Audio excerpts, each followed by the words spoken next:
আল্লাহ বলছেন তোমরা আমার নবীর দরবারে যাও, একটা যাও তোমরা রাসূল পাকের দরবারে যাও।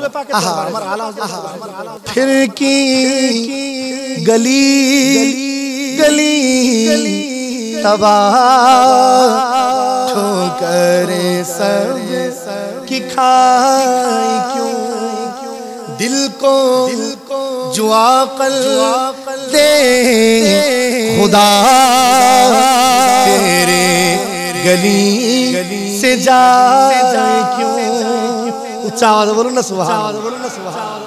फिर की गली गली ठोकरे सब की खाई। যারা রাসূল পাকের গোলাম, যারা রাসূল পাকের গোলাম, আমার নবীর দরবারের ভিখারি যারা, তারা তো বাদশা। উচ্চ আওয়াজে বলি না সুবহানাল্লাহ। তারা যে কোনো দুয়ারের মধ্যে ঠোক দিতে যায় না। যারা রাসূল পাকের গোলাম, যাদের অন্তরের মধ্যে ইশকে রাসূল আছে, তারা যে কোনো দুয়ারে ভিক্ষা করতে যায় না। তারা তো শাইনসার দুয়ারের ভিখারি। फिर की गली गली तबाह ठोकरे सब की खाई। दिल को जो अकल दे खुदा, अल्लाह যার অন্তরের মধ্যে, যার দিলের মধ্যে আল্লাহ আকল দিয়েছে, तेरी गली से जाए या रसूल अल्लाह या हबीब अल्लाह, जिसके दिल में अकल है वो आपका बारगाह को छोड़कर क्यों इधर उधर घूमेंगे। আল্লাহ যাদেরকে আকল দিয়েছে সিনার মধ্যে, যাদের ব্রেনের মধ্যে আকল আছে, তারা নবীর দুয়ার ছেড়ে আওয়াজে বলি না সুবহানাল্লাহ।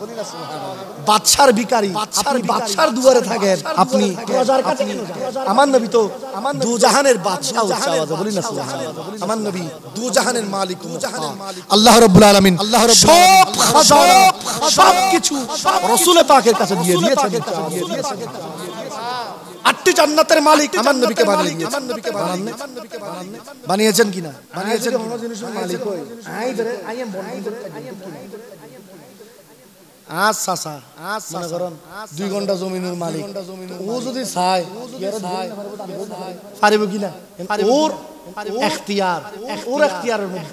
আর নবী জান্নাত না, আর নবী সিদ্দিক তুই জান্নাতি, উমর তুই জান্নাতি, ওসমান তুই জান্নাতি, আলী জান্নাতি, হাসান জান্নাতি, হুসাইন জান্নাতি, আর ফাতিমা জান্নাতি। উচ্চ আওয়াজে বলুন না সুবহানাল্লাহ। তো রাসূল পাক মালিক যদি না হন জান্নাতে, আমার নবী জান্নাত বন্টন কিভাবে? উচ্চ আওয়াজে বলুন না সুবহানাল্লাহ। সমস্ত কিছুর খাজানা মালিক মুখতার আমার নবীকে করে দিয়েছে। সেজন্য আপনারা রাসূল পাকের গোলাম, আপনারা রাসূল পাকের দুয়ারের মানুষ, আপনারা দুনিয়ার কোন গোলামের কাছে আপনি সাইয়্যিদুল আম্বিয়ার উম্মত। এর চেয়ে বড় শুকরিয়া কি আছে? এর চেয়ে বড় নিয়ামত আর কি আছে? নিয়ামত আর কি? আল্লাহ সাইয়্যিদুল আম্বিয়ার উম্মত বানিয়েছে। বাবা 1,24,000 নবীরা আদম আলাইহিস সালাম থেকে ঈসা আলাইহিস সালাম পর্যন্ত সমস্ত নবীরা আল্লাহর হাবিবের গোলাম হওয়ার জন্য, আল্লাহর হাবিবের উম্মত হওয়ার জন্য কেঁদে কেঁদে আল্লাহর দরবার দোয়া করতেন।